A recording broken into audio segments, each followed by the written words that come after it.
Today we are going to start our next lecture on inventory turnover ratio, and in this lecture we will discuss and will solve more questions, more practical questions related to the inventory turnover ratio. And here the data given to us is in the form of statement of profit and loss. So here the revenue from operation, that is sale, is equals to 5 lakh, and more things which is given to us as expenses, purchase of stock in trade, change in inventories of stock, employees benefit expenses, other expenses and profit before tax. और हमें कुछ notes दे रखे हैं जिससे हमें क्या करनी है, कुछ कैलकुलेशंस करनी है, कुछ हमें नोट्स ऑफ अकाउंट्स दे रखे हैं, इसके अकॉर्डिंग ही हम क्या करेंगे, सारी की सारी ट्रांजेक्शन्स को लिखेंगे. अभी देखिए हमें क्या करना है, इन्वेंट्री टर्नओवर रेशियो कैलकुलेट करना है.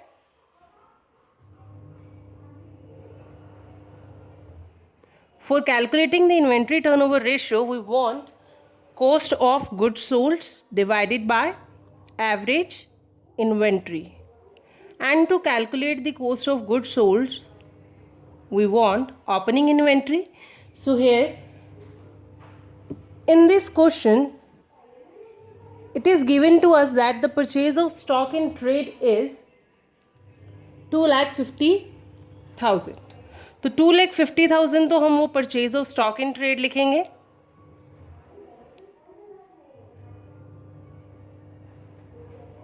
Then change in inventory of stock in trade, change in inventory, that is of 8,000.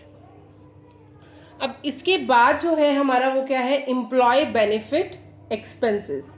Employ benefit expenses. अब एम्प्लॉय बेनिफिट एक्सपेंसेस के अंदर आपको नोट्स के अंदर गिवन है that wages is equals to 58,000 and salaries is equals to 32,000.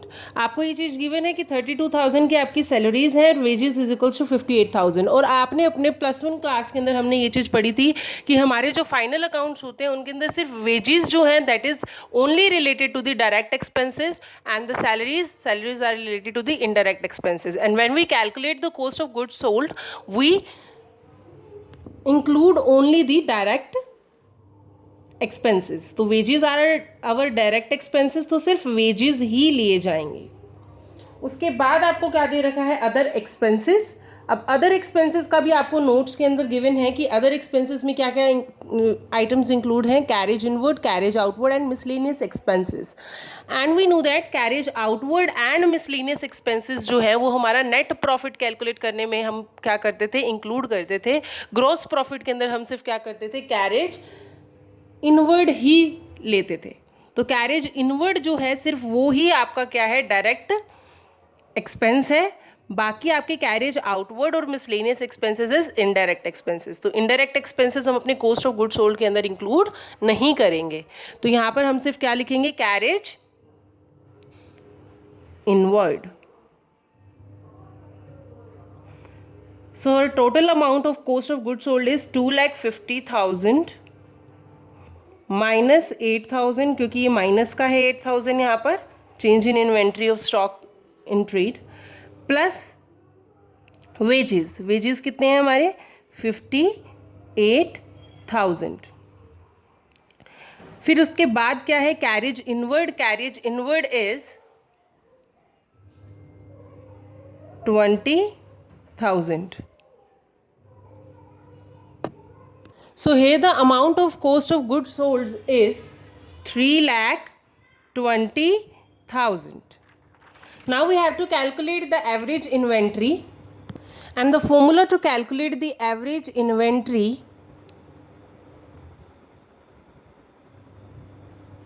is equals to opening inventory plus closing inventory divided by 2.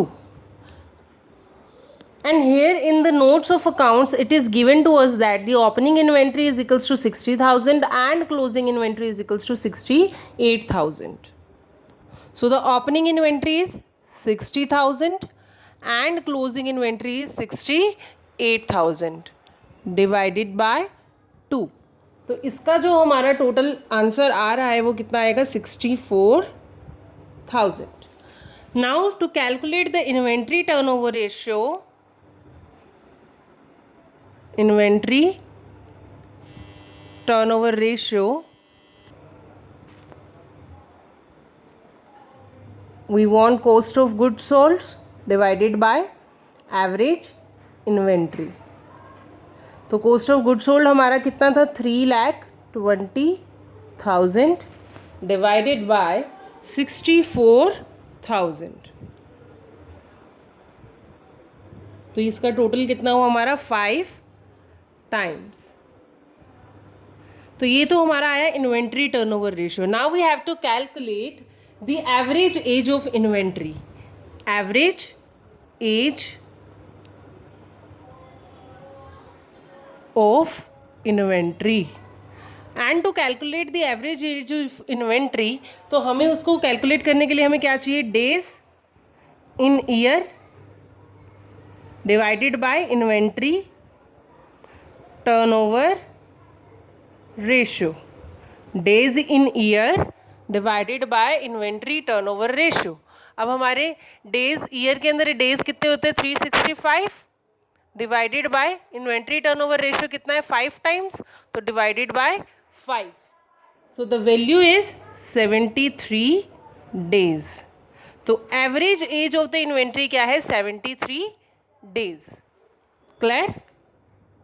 So here we are going to calculate the next question, that how we'll calculate the inventory turnover ratio and average age inventory when the only gross profit ratio on sales is given to us. Then how we will calculate the inventory turnover ratio.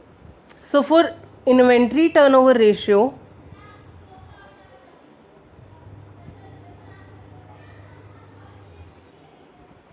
we want cost of goods sold divided by average inventory.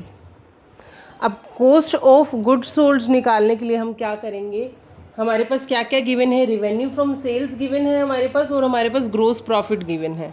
तो revenue from sales, revenue from operation, या हम इसको sales बोल देते हैं,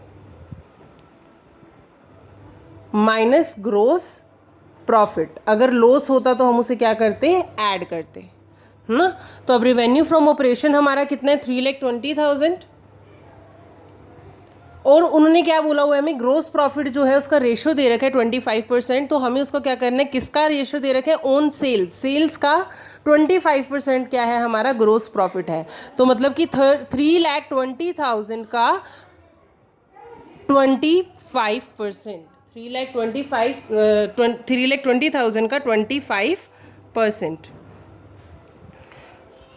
सो 3,20,000 minus 3,20,000 का 25% minus 80,000. तो 3,20,000 minus 80 is equals to 240. Clear. अब उसके बाद हमें क्या चाहिए, एवरेज इन्वेंट्री. अब एवरेज इन्वेंट्री कैसे निकलेगी, ओपनिंग इन्वेंट्री क्लोजिंग इन्वेंट्री को प्लस कर कर. तो 29,000 प्लस 31,000 डिवाइडेड बाय 2. तो the value of the average inventory is 30,000. तो अब हमें इन्वेंट्री टर्नओवर रेशियो अगर निकालना है तो हम क्या करेंगे, 2,40,000 डिवाइडेड बाय 30,000. तो the inventory turnover ratio is 8 times. Now we have to calculate the average age of inventory.